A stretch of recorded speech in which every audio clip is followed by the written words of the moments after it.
प्रेम से बोलिए सतगुरु देव की जय। ये गृहपति के यहाँ कोई व्यक्ति मृतक हो गए थे, तो मृतक हो गए थे तो उनके यहाँ रोना धोना, सभी परिवार रोना धोना लगे हुए थे।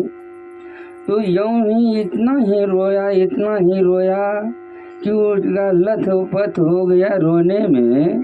तो उधर से एक साधु बाबा जिस प्रकार से हरे राम बाबा आ रहे थे, तो गिरिपति देखा कि बाबा आ रहे हैं, कुछ क्षमा करेंगे, कुछ दया तो अवश्य करेंगे। तो बाबा को निहारते रहे, बाबा इधर आते रहे। ज्यों ही बाबा नज़दीक आया तो बाबा का चरणों में दंडवत प्रणाम किया, लोथ पोत कर रोने लगा। बाबा आप मुझ पर कृपा कीजिए, मेरे घर का जो सदस्य है वह दुनिया से चले गए, किसी प्रकार आप दया डालिए बाबा, आप किसी प्रकार की दया डालिए, इनको जीवित कर दीजिए बाबा। यूं ही रोने लगा।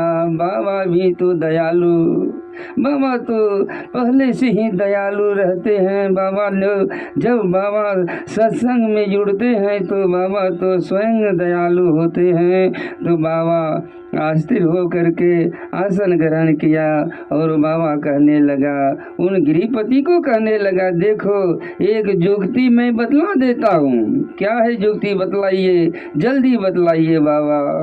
बाबा कहते हैं, देखो तुम एक मुट्ठी रैचा लाओ, और रैचा लाओगे तो यह जीवित हो जाएगा। घर में तो तुरंत तैयार हो करके रैचा लाने के लिए चले जाने लगा। तो बाबा कहते, ठहरो, एक शर्त है, तुम रैचा उसी घर से ला सकते हो जिसके घर में कोई नहीं मरा हो, उसी का घर से एक मुट्ठी रैचा लाना। तो कहा, ठीक है बाबा, आपका मैं आदेश पालन करता हूँ। उछल कर गया, पड़ोसी के यहाँ गया, कहता, दीदी आपके यहाँ रैचा है, एक मुट्ठी रैचा हमको दे दीजिए। मेरा पति जो है, मेरा बेटा स्वर्ग यहाँ से दुनिया से चल बसे हैं, सो दीजिए आप एक मुट्ठी रैचा दीजिए, दीदी रैचा दीजिए।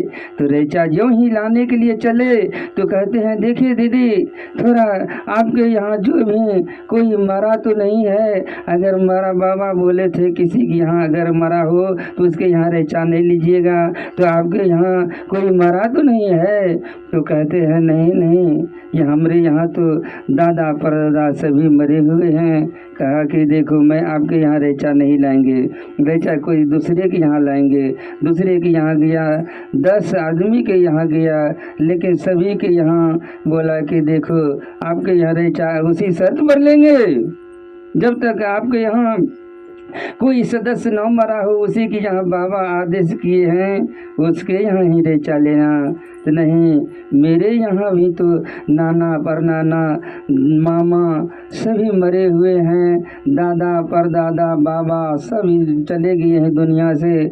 मैं रैचा आप अगर लेना है तो ले लो।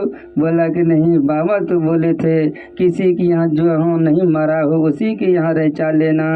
वह तो हार गई, रैचा मांगने के लिए हार गई, क्योंकि 10 घर गए, 10 घर में ऐसा हुआ, लौटकर बाबा के, हरि राम बाबा के चरणों में लौट गया। कहा कि बाबा मुझे रैचा किसी के यहाँ मिला तो जरूर, लेकिन सबों को यहाँ मृतक मिला, सभी के यहाँ मृतक मिला। तो बाबा तो एक संकेत देते हैं।